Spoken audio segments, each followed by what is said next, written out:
So how much is the average real estate agent, realtor making in 2022? Well, the answer to this might be pretty surprising, and we got some good information on how to get there, so stick around.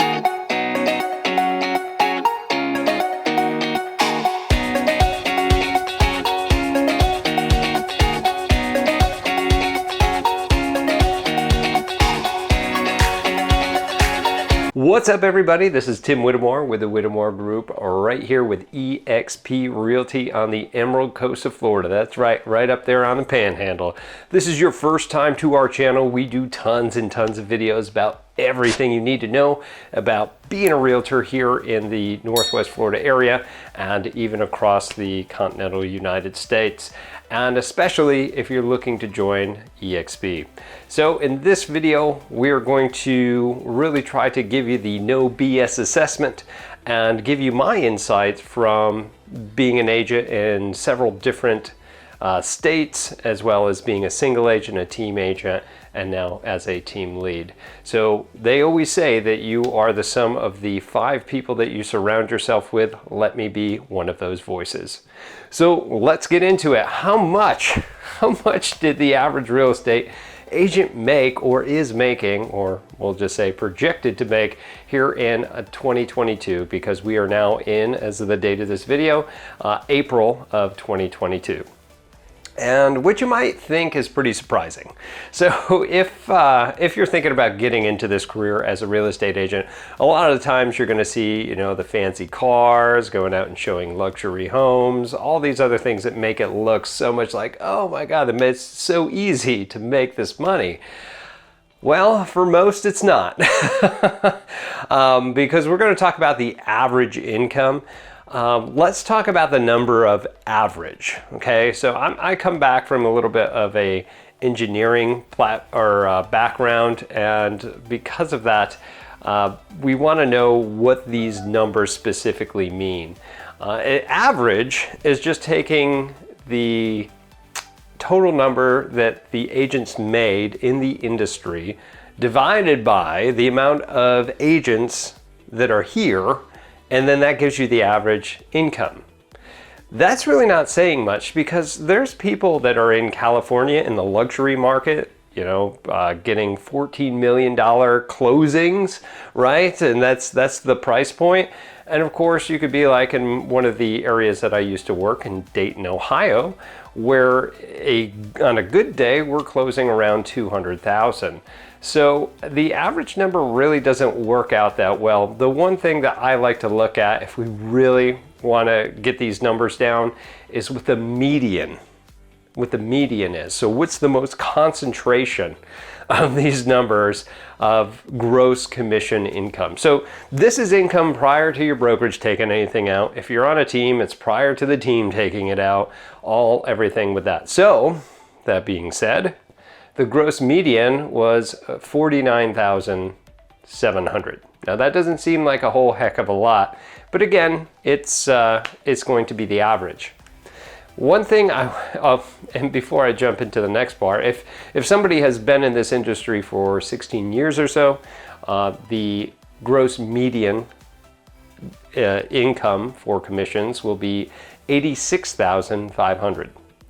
So that's a no BS number right there. For experienced agents, I'm going to say that you're going to get around 86,500. Now, one thing you need to know about this industry is that when it comes to putting numbers together, it's not what you think. I read a book when I was getting my initial license in upstate New York, and there was a little book pamphlet that a real estate agent put out. And they equated it to Pareto's principle, the 80-20 rule, where you can say 20% of the people, 20% of the people are making 80% of the money, right? Pareto was an economist, I believe a 17th century economist, and he noticed that most 20% of the populace owned 80% of the wealth and the land in a certain area. And it is still true in here, maybe even more extreme than that. At least in our area, we're looking at more of a 10-90 look, we're 10% of our industry. There's, at least in our MLS, there's almost 5,000 licensed realtors, and only about 10% make a majority of the money that's out there. There's such a huge gap between the people that make the money and the people that barely make anything at all. You would think that it would be somewhere like you would just gradually get up through the gross commission incomes, but when it looks like that, it really isn't. You've got a bunch of people doing maybe 1-2 deals a year or less, right? So no deals, right? Maybe part-time, did 1 deal for themselves, and then you've got others doing 30, 40, 100 plus deals per year that are sitting there right on the top. So it is quite split. It is not fair at all. But the question that most people are asking is like, great, so how do I get into that top 10%? How do I get to the top 20%? So we're talking about 86.5. I want to go into the numbers a little bit more. There was another colleague that had done a similar video. His name's Kyle Handy, and he came up with some other numbers as well. But I wanted to give him credit here because we all kind of talk about the same thing.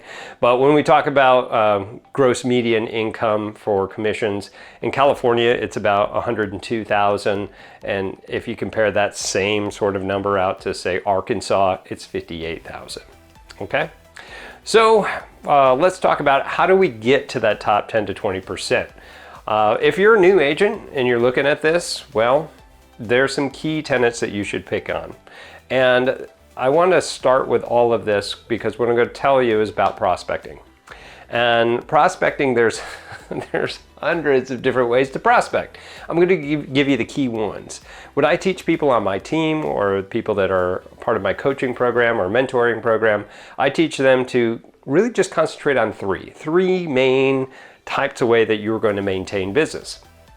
The best ones that are out there, as a lot of other coaches have come up with, is your SOI, your sphere of influence, people that already like you, know you, and trust you, and to build those out, right? Because those are going to be the easiest ones to get business from. A certain amount of those leads should probably come from paid sources. Maybe only about 20% of those should ever come from money that you're going to pay for, say, internet leads or something of that line, right? And then your other 20%, see 60% being your SOI, should come from other different sources like open houses or cold calling for sale by owners. By the way, you can just go onto Zillow and find that information. You don't have to pay for any of those numbers. When it comes to expired listings, right? If you're trying to get those numbers, you may have to pay for a system in order to get those, all right? But cold calling, circle prospecting, through all those things, those can be just a small portion of that. Now, if you're like me and move to an area and you really don't know anybody, you're gonna have to put a ton of effort into these other different sources in order for them to work out. And I can tell you that open houses was my thing when I first got to the Emerald Coast, and I really didn't know anybody, which is detrimental to success in the real estate industry. I didn't have an SOI, really. So I had to build it. And it took just an extreme amount of effort to do this, but I was running up to 4 open houses per week, whatever I possibly could, in order to build the business, the past sales, to get to where I needed to go. But just I can tell you from that when I found my top 3, that was one of those major tenets, and I was able to close 33 deals in my first year. So it is absolutely possible for you to do it. You just have to pick what's going to work for you. Now, open houses worked for me, but it may not necessarily work for you. Maybe cold calling is your thing. Maybe you're a single parent and you need to be home. But instead of going out and doing open houses, you can be on the phone and make hundreds of phone calls, right? You really just need to go over and over these things to build those relationships and eventually get to the easy part, which is where you have your SOI, your past clients, and everything else that you can just simply farm. So newer agents, if you know a lot of people in town and they like you, well, man, you're gonna be in luck. There is a lot of opportunity for you to be successful. That's just new agents. So if you're an experienced agent and you're listening to this, there are a couple of other things that you may want to consider since you already know how to prospect, right? Or at least have a pretty good idea. These other things will probably help you, but there's some other things to get to that point and beyond our median income. So what do you have to do? Well, close more deals. Yeah, Tim, that sounds pretty basic. Yeah, well, close more deals. So how are you going to do that? Like I just said, find 3, maybe 4. Maybe you need to expand out or put more emphasis on something, or find something different that may be working for prospecting. When you make enough money, you can start spending money on marketing. You can spend money on leads, on advertisement, and you can start leveraging your time out with money. As a new agent, you don't have that because you don't have any money coming in. And I just don't tell people, unless they're on our team, it's leveraged out anyway. I don't tell people to spend money on leads until you've found one on your own. You know, start with the money in hand and use that. It's like smart gambling, if that's a thing. It may be an oxymoron, but you know, play with the casino's money versus your own, right? Start doing that first if you can. All right. You could also try providing more. And what I mean by that is that we have some other people that are in this industry that will just work with buyers, or they just want to work with listings, right? Or they don't deal with the investor side of it, or they don't deal with rentals, something of those lines. But we'll keep the rental and commercial and stuff out of it. Try to provide more when you do that. If you provide more services for your listings, say doing a Matterhort type of photography through certain listings, or just by and large doing professional photos, maybe that's the difference in your market. These are different things that you can do. If you open that up, then you'll be able to close more deals by providing more. And I'm not necessarily saying provide more expenses as far as monetary. Maybe it's just providing more services that you will provide for somebody. Okay. The other part is to network. Get out there and talk to people, shake hands, get out there and do some business to business marketing, right? It's called building a referral network. If you can, hey, if you send me somebody, I'll send somebody to your painting business. Or it doesn't even have to be real estate related. It can be whatever you want, okay? But building that network and having people know who you are is a huge, huge plus. You can also work and try to get your past clients, put them into your sphere of influence, and start working that out. The end goal, I was lucky enough to have a good mentor and coach when I first got into this industry, and they pretty much kept telling me that the end goal was to have 300 people that have worked with you, or by proxy worked with you, and then all you have to do is work your SOI and talk to the people that already know, like, and trust you. And now you can start using those people in order to get future business. And the SOI referral leads are the easiest and most fun business possible. So I would say that that is always the goal. But in order to get there, you have to do these other things to do that first. Another one could be the brokerage. Is that brokerage a good fit for you? Even if you've joined eXp and you're struggling and you need somebody or somewhere to go where there's an office, maybe find an eXp team to join. If that's not available in your area, then look for a different brokerage that may offer in-house and give that affinity to you that you may not necessarily get with a cloud-based brokerage. And if you know what you're doing and you can be hands-off, then eXp might be a great fit for you to kind of come over to and run your own business the way that you want to. Get a lot more of your money back in comparison, or at least get more services if you're coming from 100% brokerage.